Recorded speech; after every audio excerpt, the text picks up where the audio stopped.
বেশ কয়েকদিন ধরে কিন্তু সারা দেশে তাপ প্রবাহ চলছে। এই মুহূর্তে আমি রয়েছি ভোলার আবহাওয়া অফিসে আমি এসে যে তথ্যটি জানতে পেরেছি আমাদেরকে আবহাওয়া অফিসের ভারপ্রাপ্ত কর্মকর্তা মোহাম্মদ মনিরুজ্জামান জানিয়েছেন যে দুপুর 2টা নাগাদ দেখা যাচ্ছে যে 37.7 ডিগ্রি সেলসিয়াস তাপমাত্রা চলছে।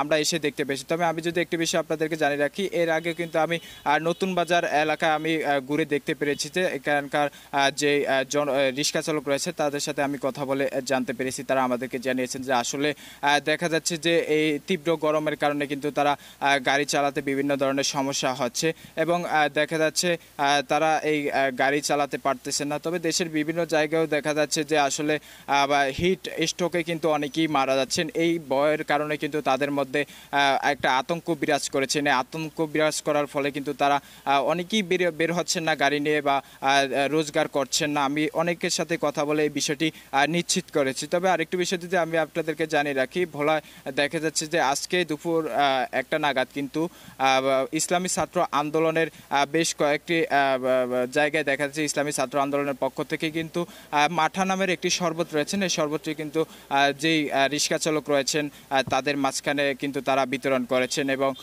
ভোলার বিভিন্ন জায়গায় কিন্তু দেখা যাচ্ছে যে বেশ কয়েক জায়গায় বিভিন্ন ধরনের ব্যবসায়ী রয়েছেন যারা বিশেষ করে তরমুজ ব্যবসায়ী। এই তরমুজ ব্যবসায়ীদের কিন্তু অনেকটাই লোকসান হচ্ছে বলে তারা আমাদেরকে জানিয়েছেন। কারণ আমি তাদের সাথে কথা বলে জানতে পেরেছি, তারা আমাদেরকে জানিয়েছেন যে আসলে যে তরমুজ রয়েছেন অতিরিক্ত তাপমাত্রা থাকার কারণে এই তরমুজগুলো ফেটে যাচ্ছে। আরেকটু বিষয় যদি জানিয়ে রাখি, ফুড রয়েছেন যে ফুডগুলো, এই ফুডগুলো কিন্তু আসলে অতিরিক্ত তাপমাত্রার কারণে ফেটে যাচ্ছে। এই ফেটে যাওয়ার ফলে কিন্তু কোনো ক্রেতা কিনতেছে না। এই নিয়ে কিন্তু তারা আমাদেরকে বলেছেন আসলে আমরাও খুব জীবনযাপন করতেছি কষ্টের ভিতরে। আমাদেরকে কিন্তু ব্যবসায়ীরা এমনটাই বলেছিলেন। তবে এখানকার যেই রয়েছেন আবহাওয়া অফিসে যে কর্মকর্তা রয়েছেন তিনি আমাদেরকে জানিয়েছেন যে আসলে এই তাপমাত্রা কতদিন থাকে তা আসলে আমরা এখনো নিশ্চিত করে বলতে পারতেছি না। তো এই ছিল আমার কাছে ভোলার আবহাওয়া অফিস থেকে সর্বশেষ পরিস্থিতি।